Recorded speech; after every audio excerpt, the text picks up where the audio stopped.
Возле этой старинной мечети Ашага-Малле, которую еще называют Булгаковской, собрались выходцы из села Коккос. Встреча односельчан традиционно начинается с молитвы.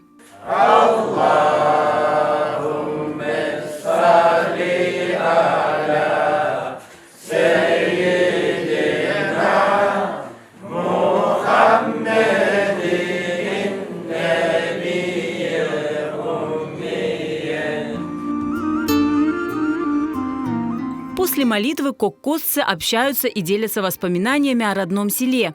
Коккос – некогда большое крымско-татарское село с богатой историей. Здесь сохранилось много известных во всем Крыму достопримечательностей. Это и красивейшая Юсуповская мечеть, Чешме, родник Али Булгакова, Юсуповский дворец и другие.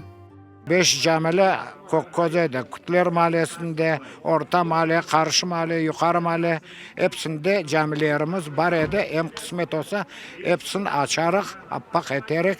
O Daça Varantsova diyen neme var. Bir faytonla bir tane asker артından yürüyordu o Varantsova'nın артından.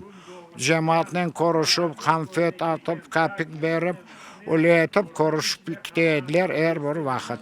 Славную историю Коккоза описывали и известные крымские татары. Например, поэт, писатель и публицист Идрис Асанин, который учился в Коккозе.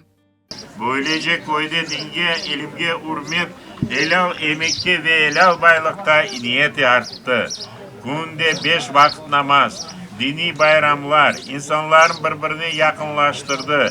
Встречи односельчан в Коккозе проходят с 90-х годов и ежегодно собирают сотни людей. Среди гостей немало стариков, родившихся в этом селе. Фатиме Абибулла кызы 92 года. Ben Kurtlar Mahallesi'nde doğdum. Kokkos koyu, Kurtlar Mahallesi tepede. Allah nasip etti gene ki bu koyun mağı kormaya balam. Kep olmam bu yıl çıkamam desem o ballar zorlap al gideceğimiz deyip alıp geldiler şükür Allah'a. O koyumuz elinde değişkende değişti asıl tanımazsın. O bizim kalkıp oturgandaki temizlikler yok. Селиме Халиковой 88 лет. Она помнит каждый камешек в родном селе и даже сейчас может провести экскурсию. 2 kat bina o Galavan evleri diyediler. Lemseler vakti anda soldatlar oturdu. 2 kat edi.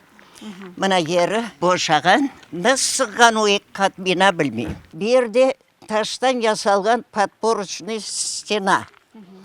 Son bu sokaktan bir araba yolu geçedi dağı acık. O şimdi yok. Kable akıp duruyordu her vakit. Her vakit su akıyordu. Ona yılga diyedi anam. Дом Селиме Ханым сохранился. В нем сейчас живет крымско-татарская семья, которая всегда радушно встречает Селиме Ханым. Bu men doğan ev. Bir yerde kuyumuz. Buna bu kuyudan su içerik biz.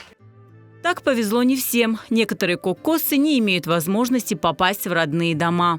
Mında karabam doğan bu köyde anamlar hepsileri görünü 22'de doğum ulica. Anda yaşaganlar. Türkiye'den kelgen askerler o vakit karabama daha bir adamga 2 tane ev yasaganlar mında taştan. Saklandı tura. Ne kadar kesik bir kere azbarga koymaylar, kirgizmeyler. Bir dua okup çıkayık desek. Anda bitalarımız, Hatice bitamız yata. Mında Halil Харбамыз. Тут родился мой Юсуф Харба. Я приехал на Куршув впервые. И вот я когда приехал, вот тоска, боль невыносимая от того, что из-за геноцида нашего народа весь наш народ был депортирован. И не у всех была возможность вернуться в родные места. Если бы у меня было, я бы все отдал, чтобы вернуться в это село и прожить тут всю жизнь. Коккосы в наше время большое и цветущее село. Старинные улочки и дома, красивые мечети и живописная река. Здесь и сегодня на улицах звучит крымско-татарская речь, ведь почти половина жителей Коккоза – крымские татары.